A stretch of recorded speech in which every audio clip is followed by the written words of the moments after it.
Fifth degree. Perfect master. The mastercram was an industrious and an honest man. What he was employed to do he did diligently, and he did it well and faithfully. He received no wages that were not his due. Industry and honesty are the virtues peculiarly inculcated in this degree. They are common and homely virtues, but not for that beneath our notice. As the bees do not love or respect the drones, so Masonry neither loves nor respects the idle and those who live by their wits, and least of all those parasitic acari that live upon themselves. For those who are indolent are likely to become dissipated and vicious, and perfect honesty, which ought to be the common qualification of all, is more rare than diamonds. To do earnestly and steadily, and to do faithfully and honestly that which we have to do perhaps this wants but little, when looked at from every point of view, of including the whole body of the moral law, and even in their commonest and homeliest application, these virtues belong to the character of a perfect master. Idleness is the burial of a living man. For an idle person is so useless to any purposes of God and man, that he is like one who is dead, unconcerned in the changes and necessities of the world, and he only lives to spend his time, and eat the fruits of the earth.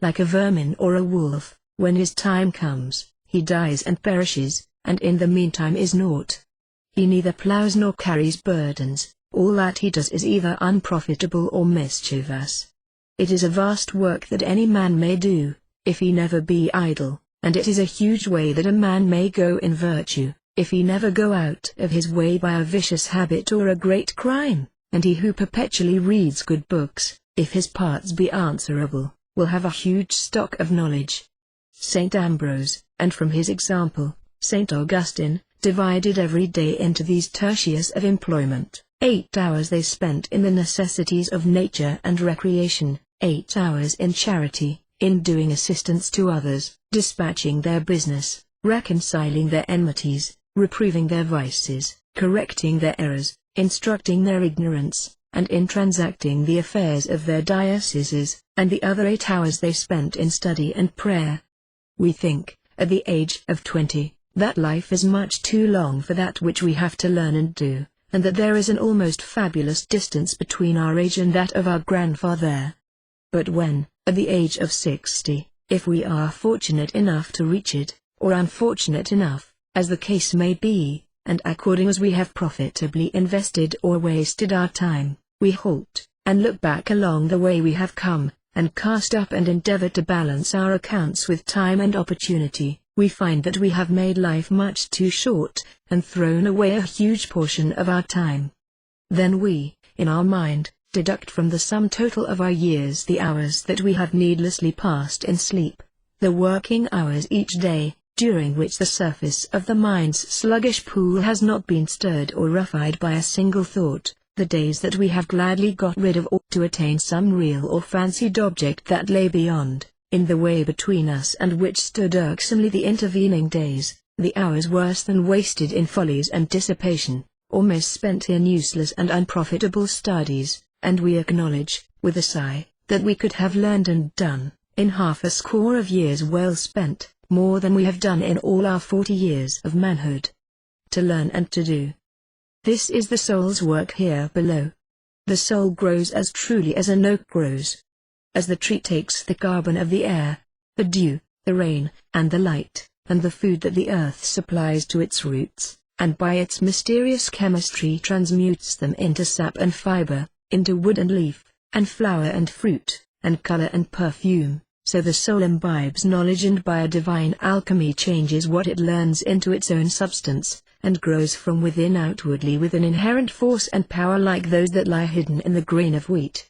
The soul hath its senses, like the body, that may be cultivated, enlarged, refined, as itself grows in stature and proportion, and he who cannot appreciate a fine painting or statue, a noble poem, a sweet harmony, a heroic thought, or a disinterested action, or to whom the wisdom of philosophy is but foolishness and babble, and the loftiest truths of less importance than the price or stocks or cotton, or the elevation of baseness to one's, merely lives on the level of commonplace, and fitly prides himself upon that inferiority of the soul's senses, which is the inferiority and imperfect development of the soul itself.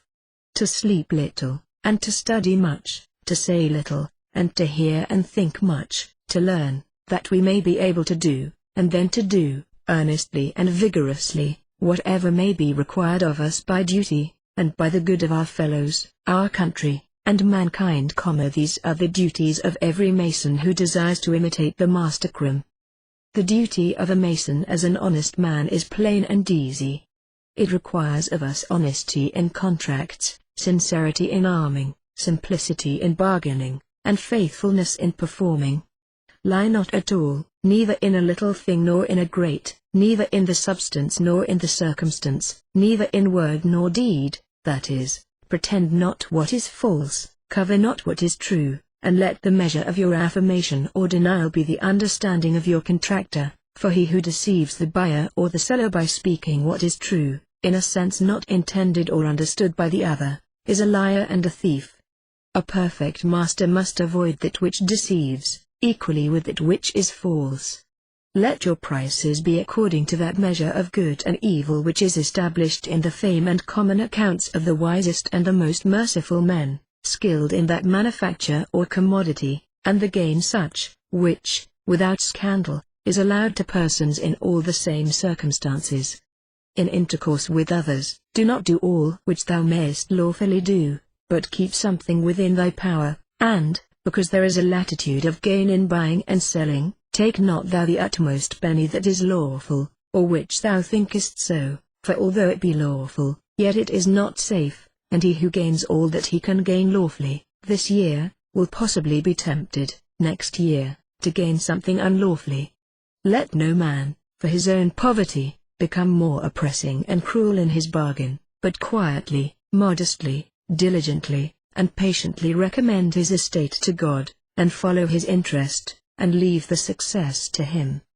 Detain not the wages of the hireling, for every degree of detention of it beyond the time, is injustice and uncharitableness, and grinds his face till tears and blood come out, but pay him exactly according to covenant, or according to his needs. Religiously keep all promises and covenants, though made to your disadvantage, though afterward you perceive you might have done better, and let not any precedent act of yours be altered by any after accident. Let nothing make you break your promise, unless it be unlawful or impossible, that is, either out of your nature or out of your civil power, yourself being under the power of another, or that it be intolerably inconvenient to yourself, and of no advantage to another, or that you have leave expressed or reasonably presumed. Let no man take wages or fees for a work that he cannot do, or cannot with probability undertake, or in some sense profitably, and with ease, or with advantage manage. Let no man appropriate to his own use, what God, by a special mercy, or the Republic, hath made common, for that is against both justice and charity. That any man should be the worse for us, and for our direct act, and by our intention, is against the rule of equity, of justice, and of charity. We then do not that to others, which we would have done to ourselves, for we grow richer upon the ruins of their fortune. It is not honest to receive anything from another without returning him an equivalent therefore. The gamester who wins the money of another is dishonest. There should be no such thing as bets and gaming among Masons, for no honest man should desire that for nothing which belongs to another. The merchant who sells an inferior article for a sound price, the speculator who makes the distresses and needs of others fill his exchequer are neither fair nor honest, but base, ignoble, unfit for immortality. It should be the earnest desire of every perfect master so to live and deal and act, that when it comes to him to die, he may be able to say, and his conscience to adjudge, that no man on earth is poorer, because he is richer, that what he hath he has honestly earned, and no man can go before God, and claim that by the rules of equity administered in his great chancery, this house in which we die, this land we devise to our heirs, this money that enriches those who survive.